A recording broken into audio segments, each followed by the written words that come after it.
기도하시겠습니다. 거룩하신 하나님 아버지, 코로나19로 인하여 이 땅에 있는 많은 이들이 심히 어려운 가운데 또 혼란 가운데 빠졌습니다. 위중증 환자들을 돌보아 주시고 또 하나님 그들을 보호하여 주시며 그들의 치료가 원활히 이루어질 수 있도록 하나님 아버지여 지혜를 열어 주시옵소서. 이를 위하여 수고하는 의료진들에게 하나님 은혜를 더하여 주시고 심령적으로 마음적으로 아버지여 지치지 아니하도록 하나님 인도하여 주시옵소서. 거룩하신 하나님 아버지, 또 이를 위하여 수고하는 공무원들이 있습니다. 하나님, 오랜 병으로 하나님 아버지 그들도 지쳤고 무엇을 해야 할지 어떻게 해야 할지 갈 길을 잃어버릴 수도 있습니다. 하나님, 저희에게 지혜를 더하여 주시고 이 나라와 이 민족과 이 백성을 위하여 온전한 결정을 내릴 수 있도록 주님 축복하여 주시옵소서. 중앙교회에 속한 성도님들의 가정과 직장과 일터를 지켜주시고 이 병증으로 인하여 고민하지 아니하며 아파하지 아니하고 슬퍼하지 아니하도록 주님 인도하여 주시옵소서. 하나님, 대한민국 경제가 무너지고 있다고 합니다. 소상공인들이 하나님 자살을 하고 문을 닫고 경제적 어려움으로 인하여 고통을 받고 있는 시대가 되어졌습니다. 하나님, 그들의 마음을 위로하여 주시고 축복하여 주시며 다시금 대한민국 경제가 일어설 수 있도록 주님 인도하여 주시옵소서. 지쳐있는 그들의 마음에 그리스도의 빛이 전달되어지게 하여 주시고 중앙교회가 속히 그들의 마음과 그들의 심령을 위로하는 거룩한 재단 되어질 수 있도록 주님 인도하여 주시옵소서. 2022년도 중앙교회가 갈 길을 세워주시고 주께서 이루시고자 하시는 거룩한 뜻이 하나님 아버지 중앙교회를 통하여 세상에 비춰질 수 있도록 주님 인도하여 주시옵소서. 세워지는 사역들 위하여 하나님의 거룩한 일들이 되어지게 하여 주시고 이 일들이 하나님 성도님의 가정에 복이 되게 하여 주시고 능력이 되어지게 하여 주시옵소서. 이 모든 은혜가 저희 안에 임한 것에 감사드리며 예수님의 이름으로 기도드립니다. 아멘.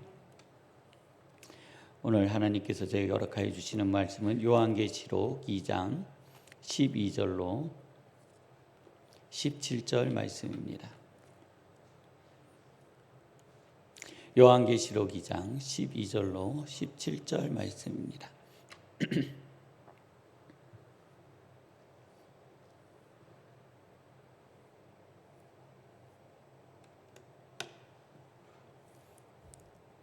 우리 함께 봉독하도록 하시겠습니다.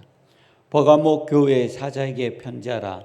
좌우에 날선 검을 가지신 이가 이르시되 내가 어디에 사는지를 내가 아노니 거기는 사단의 권자가 있는 데라. 내가 내 이름을 굳게 잡아서 내 충성된 증인 안디바가 너희 가운데 곧 사단이 사는 곳에서 죽임을 당할 때에도 나를 믿는 믿음을 저버리지 아니하였도다. 그러나 내게 두어 가지 책망할 것이 있나니 거기 내게 발람의 교훈을 지키는 자들이 있도다. 발람이 발락을 가르쳐 이스라엘 자손 앞에 걸림돌을 놓아 우상의 제물을 먹게 하였고 또 행음하게 하였느니라. 이와 같이 내게도 니콜라 당의 교훈을 지키는 자들이 있도다. 그러므로 회개하라. 그러지 아니하면 내가 내게 속히 가서 내 입의 검으로 그들과 싸우리라. 귀 있는 자는 성령이 교회들에게 하시는 말씀을 들을지어다. 이기는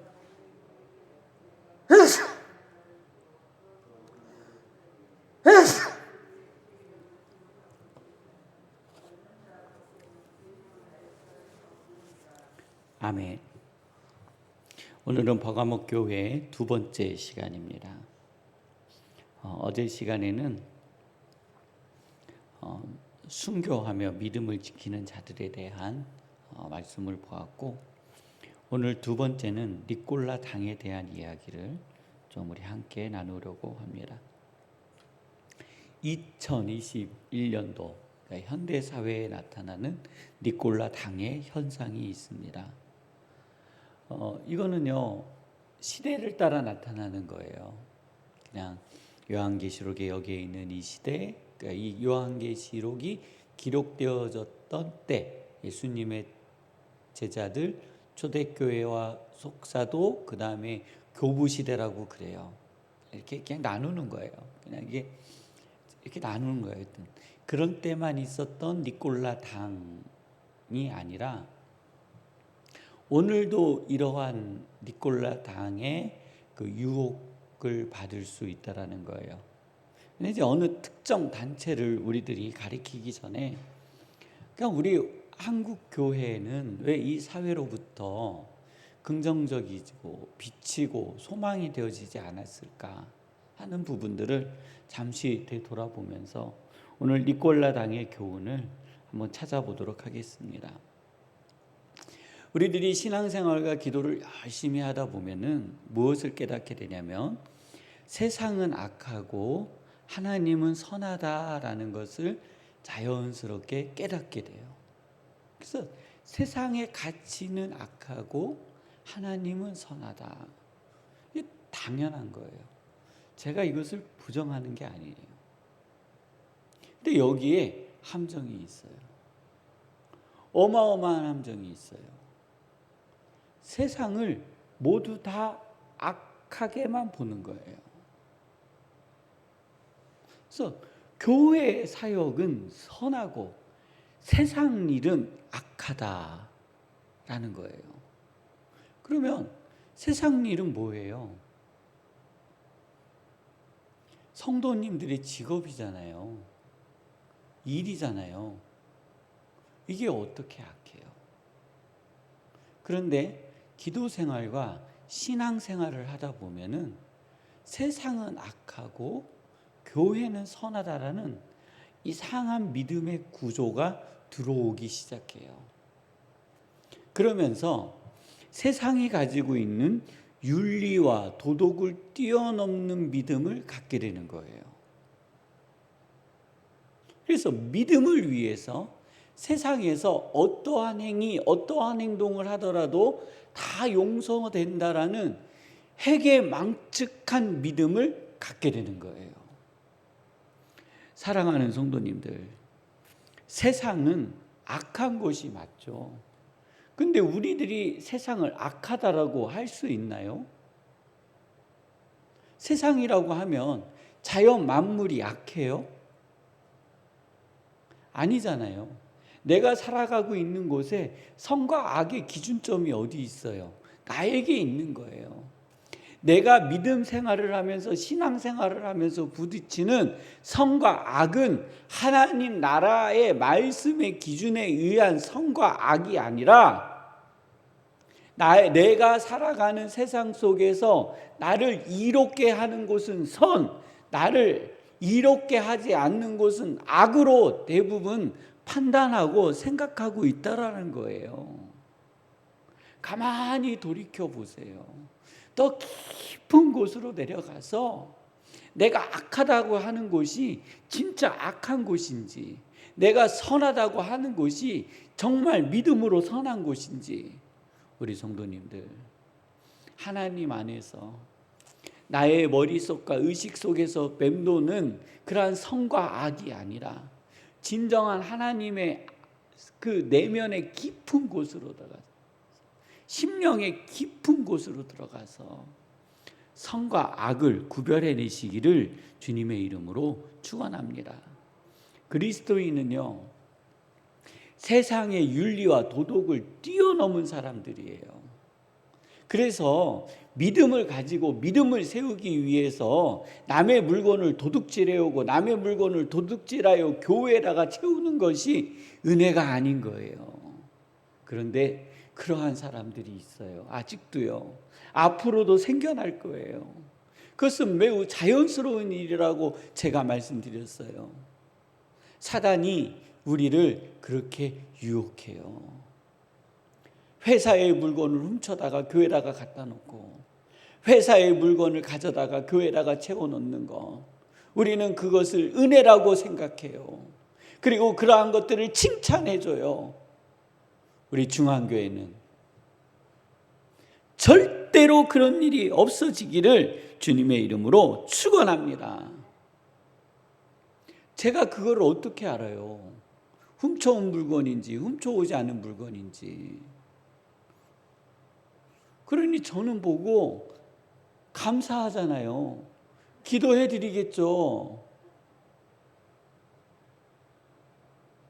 그런데요, 그것이요, 하나님의 영광을 가리는 거예요.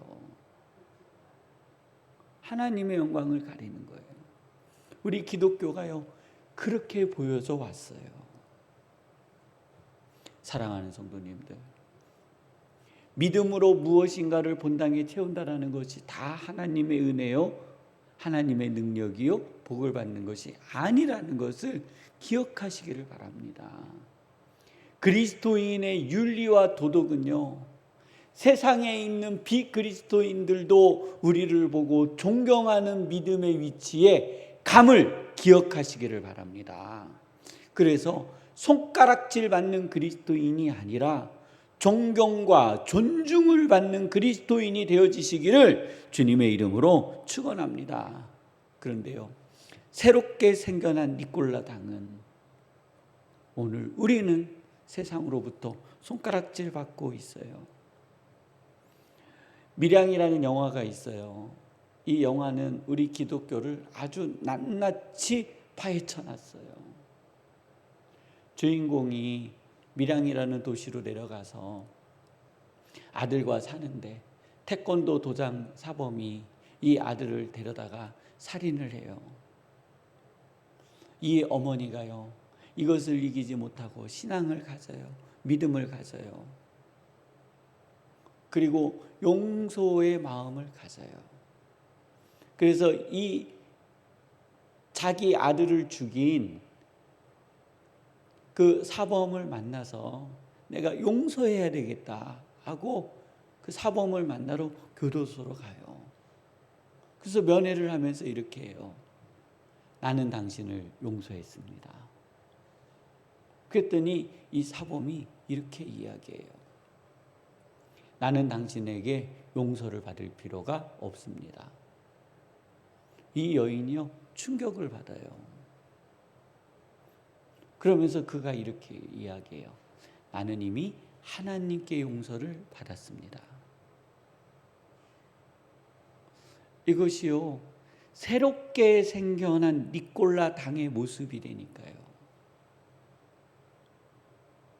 우리의 모습이에요. 이 주인공이요, 연기를 엄청 잘하잖아요. 시면에 있는 모습까지 끌어내서 그 주인공들의 역할을 해내는 사람이거든요. 근데 그 장면을 한번 우리 성도님들 기회가 되시면 한번 보세요. 이 여인이요, 얼마나 어색하게 표현하는지, 얼마나 겉으로 이 사고와 이 머릿속에서 이 행위 속에서만 이루어지는 용서를 말하고 있는지. 그리고 이 주인공이 감옥을 나오면서요, 땅을 치고 하늘을 바라보고 그리고 힘없이 걸어 나오는 장면이 보여요. 이게 우리의 모습이에요. 저는 오늘 우리 교회에 새로운 니콜라 당이 생겼어요. 나의 이익을 위해, 교회의 이익을 위해, 하나님을 위한 것처럼, 믿음을 위한 것처럼 실질적으로 행하지만 사실은 자기의 이익을 위하여 추구하고 있는 니콜라 당. 오늘 이 모습이 나의 모습은 아닌지 돌아보시기를 주님의 이름으로 축원합니다. 그러면서 이렇게 말씀하세요. 그러므로 회개하라. 내가 니콜라당에 빠져 있는지 빠져 있지 않는지 이것을 알아보는 것이요, 굉장히 어려운 거예요. 왜냐하면 나는 믿음 위에 서 있다고 착각하고 있기 때문에 그러는 거예요. 그러지 아니하면 내게 속히 가서 내 입의 검으로, 그렇잖아요. 검으로요, 검으로. 칼로 0.00001mm를요 쫙 갈라내시는 거예요. 그들과 싸우리라. 그리고 이렇게 말씀하세요. 귀 있는 자는 성령이 교회들에게 하시는 말씀을 들을지어다. 이기는 그에게는 자, 이기는 그는 누구예요? 한 명이 아니에요. 다수예요. 이러한 니콜라당의 교훈으로부터 이기는 모든 자에게는 만나를 주고 또 흰 돌을 줄 터인데 그 돌 위에 새 이름을 기록한 것이 있나니. 누구밖에는 몰라요? 네, 받는 나밖에는 모르는 거예요. 알 수 없어요. 흰 돌을 받았는데 내가 그 흰 돌의 이름을 너에게 가르쳐 주리라 하는 사람이 있거든 다시는 만나지 마세요. 그는 새롭게 생겨난 니콜라당이에요. 사랑하는 성도님들, 믿음을 세워 하나님으로부터 새 이름을 받는 축복이 이루어지시기를 주님의 이름으로 축원합니다. 가정을 위해서, 일터를 위해서, 직장을 위해서, 자녀들을 위해서, 가족을 위해서, 나라와 민족을 위해서, 대통령 선거를 위해서, 또 임기를 마치시는 대통령께서 마무리를 잘 하실 수 있도록 우리 함께 기도하시다가 주기도문으로 마치시고 자유롭게 돌아가도록 하시겠습니다.